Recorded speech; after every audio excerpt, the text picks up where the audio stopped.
আদম যখন প্রথম দুনিয়াতে আগমন করেন তখন তার খাদ্য পাকাবার জন্য আগুনের প্রয়োজন হইল। আল্লাহ পাকের হুকুমে জিব্রাহিল আলাইহিসসালাম দুজকের দারোগা মালেকের নিকট হতে 1 বুট পরিমাণ আগুন লয়ে 7টি সমুদ্রে 70 বার ধুইয়া দুনিয়ার পূর্ব প্রান্তে ছাহেক পাহাড়ের উপর রাখিলেন। তখন সে পাহাড় সে আগুনের উত্তাপ সহ্য করতে না পেরে পুড়ে ভস্ম হয়ে শুধু ধূম রয়ে গেল। সেই ধূম হইতেই দুনিয়ার আগুনের সৃষ্টি হল।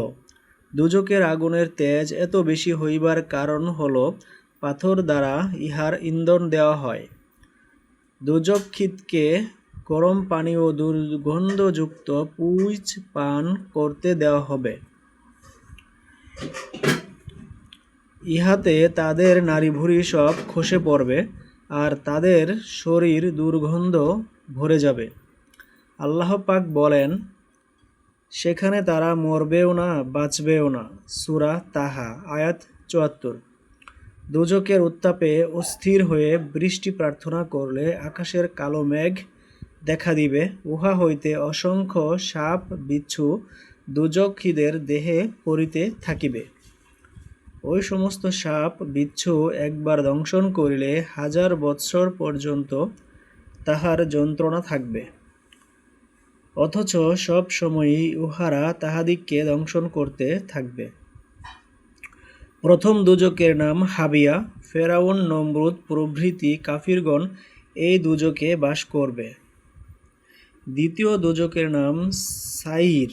মুশরিকগণ এই দুজকে বাস করবে। তৃতীয় দুজকের নাম সাকার। মূর্তি পূজকগণ, অগ্নিপূজকগণ এই দুজকে বাস করবে। পঞ্চম দুজকের নাম হুতামা। ইহুদিগণ এই দুজকে বাস করবে। ষষ্ঠ দুজকের নাম লাজা। খ্রিস্টানগণ এই দুজকে বাস করবে। সপ্তম দুজকের নাম ওয়াইল। আমাদের আখিরি নবীর উম্মতগণের মধ্যে যারা পাপের কাজ করে বিনা ও তওবায় মারা যাবে, তারা এই দুজকে বাস করবে। আল্লাহ পাক দুজক সৃষ্টি করে 1000 বছর জ্বালায়া রাখেন, ইহাতে সে টকটকে লাল হয়ে গেল। তারপর আবার 1000 বৎসর রাখলে ইহাতে